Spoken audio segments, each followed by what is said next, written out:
दोस्तों, ये कहानी है पिंकी नाम की एक लड़की की, जिस पर दुखों का पहाड़ टूट पड़ता है, लेकिन वो हार नहीं मानती है और एक दिन बहुत सफल व्यापारी बन जाती है। ऐसा कैसे होता है, ये जानने के लिए ये कहानी पूरी जरूर देखना। और हाँ, कहानी शुरू होने से पहले जल्दी से सब्सक्राइब करें हमारे चैनल लुलु टीवी को। पालमपुर नाम के गांव में एक खिलौने वाला रहता था, जो सुंदर सुंदर खिलौने बनाकर बेचा करता था। उसकी एक बेटी थी जिसका नाम पिंकी था। पिंकी एक तेज दिमाग बच्ची थी और हमेशा अपने पिताजी के साथ खिलौने बनाने में उनकी मदद करती थी। उसे खिलौने बनाना बहुत अच्छा लगता था। माँ, देखो ना, मैंने कितना सुंदर खिलौना बनाया है। अरे वाह बेटा, ये खिलौना तो बिल्कुल तुम्हारी तरह प्यारा लग रहा है। बेटा पिंकी, आज के लिए बस इतना ही। अब तुम अपनी माँ की रसोई में मदद करवाओ। अरे रसोई का काम तो रोज का है। मेरी गुड़िया को अपना हुनर निखारने दो। अच्छा ठीक है, जैसा तुम्हें ठीक लगे। चल मेरी गाड़ी चुप चुप चुप, चल मेरी गाड़ी चुप चुप चुप। घूमने जाएंगे, आइसक्रीम खाएंगे, चलते रहेंगे हम। चल मेरी गाड़ी चुप चुप चुप, चल मेरी गाड़ी चुप चुप चुप। ऐसे ही बहुत साल गुजर जाते हैं। पिंकी बड़ी हो जाती है और उसके पिताजी सोहन नाम के एक लड़के से पिंकी की शादी करा देते हैं। पिंकी के पिताजी पिंकी को तोहफे में उसी के बनाए हुए कुछ खिलौने दे देते हैं। मेरी बच्ची, ये हुनर हर किसी को नहीं मिलता है। इन खिलौनों को हमेशा अपने पास रखना। जिंदगी की हर समस्या का समाधान तुम्हें इन्हीं खिलौनों से मिलेगा। कुछ साल बीत जाते हैं। पिंकी अपने खुशहाल जीवन का आनंद ले रही थी। अचानक से कोरोना नाम का एक वायरस आता है और बहुत सारे लोगों की नौकरी छूट जाती है, जिसमें सिर्फ सोहन भी होता है। सोहन बहुत सारी जगह जाता है जॉब इंटरव्यू के लिए, लेकिन कोरोना वायरस की वजह से कहीं भी उसे नौकरी नहीं मिलती है। थक कर सोहन घर आ जाता है और धीरे धीरे जो भी बचे हुए पैसे थे वो सब खत्म हो जाते हैं।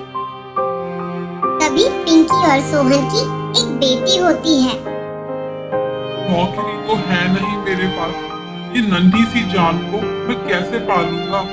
मैं किसी लायक नहीं हूँ। ऐसा कहकर सोहन रोने लगता है और घर छोड़कर चला जाता है। पिंकी अकेले अपनी बच्ची पालती है और जब घर का सारा राशन खत्म हो जाता है तो वो बैठकर रोने लगती है। तभी उसकी नजर अपने बनाए हुए खिलौनों पर पड़ती है। फिर क्या, पिंकी जल्दी से खिलौने बनाने का सामान इकट्ठा करती है और ढेर सारे खिलौने बना लेती है। खिलौनों की टोकरी लेकर बाजार में चली भी जाती है। खिलौने वाली आई बच्चों, नए खिलौने लाई बच्चों, हाथी घोड़ा बंदर भालू गुड्डा गुड़िया लाई बच्चों। खिलौने ले लो खिलौने, सुंदर सुंदर खिलौने। आसपास जितने भी बच्चे होते हैं वो सब पिंकी के पास आ जाते हैं। आंटी, ये वाला खिलौना दिखाना। सारे बच्चे एक एक करके बंदर की तरह सारे खिलौने लपक लेते हैं।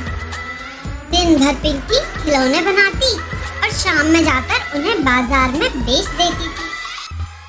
धीरे धीरे करके उसका काम अच्छा चलने लगा और वो बाजार में दुकान ले लेती है और अपनी ही तरह बहुत सारी बेसहारा औरतों को अपने यहाँ काम पर भी रख लेती है। कुछ ही समय में पिंकी बहुत फेमस हो जाती है और टीवी में भी उसकी सफलता की तारीफ हो रही होती है। और ये है आज की सबसे बड़ी खबर। एक खिलौने वाली ने अपने यहाँ 1000 से ज्यादा औरतों को रोजगार दिया। गांव से आई हुई एक लड़की कितनों का सहारा बन गई है। सोहन ये खबर देख लेता है। अरे, ये तो मेरी पिंकी है। इतनी बड़ी व्यापारी बन गई है। मुझसे कितनी बड़ी भूल हो गई है जो मैं से छोड़ कर आ गया। सोहन वापस अपने घर लौट जाता है। मुझे माफ कर दो पिंकी, तुम्हारे इतने मुश्किल समय में मैं तुम्हें छोड़कर चला गया था। मैं तुम पर बोझ नहीं बनना चाहता था। काश कि ये कोरोना वायरस नहीं आया होता तो मेरी नौकरी भी नहीं जाती। जिंदगी में बुरा और अच्छा वक्त तो सभी का आता है, लेकिन हमें अपने बुरे वक्त में अपनी जिम्मेदारियों से नहीं भागना चाहिए। शांत दिमाग से सोचा जाए तो हर समस्या का समाधान निकाला जा सकता है। मुझे अपनी भूल पर बहुत पछतावा है पिंकी। मैं अब कितनी भी मुश्किल परिस्थितियां हों, अपने परिवार का साथ कभी नहीं छोड़ूंगा। मुझे माफ कर दो। दोस्तों, देखा आपने कि हर किसी की जिंदगी में कभी ना कभी बुरा वक्त जरूर आता है, लेकिन हमें उन परिस्थितियों से घबराना नहीं चाहिए, बल्कि डट कर सामना करना चाहिए। शांत दिमाग से सोचा जाए तो हर समस्या का समाधान निकल ही आता है। कोई भी समस्या इतनी बड़ी नहीं होती जिसका कोई समाधान ना निकाला जा सके। उम्मीद है आपको इस कहानी से बहुत कुछ सीखने को मिला होगा। दोस्तों, इस वीडियो को लाइक करना बिल्कुल भी ना भूलना, और हाँ, अगर आपने अभी तक सब्सक्राइब नहीं किया है तो जल्दी से सब्सक्राइब करें हमारे चैनल लुलु टीवी को।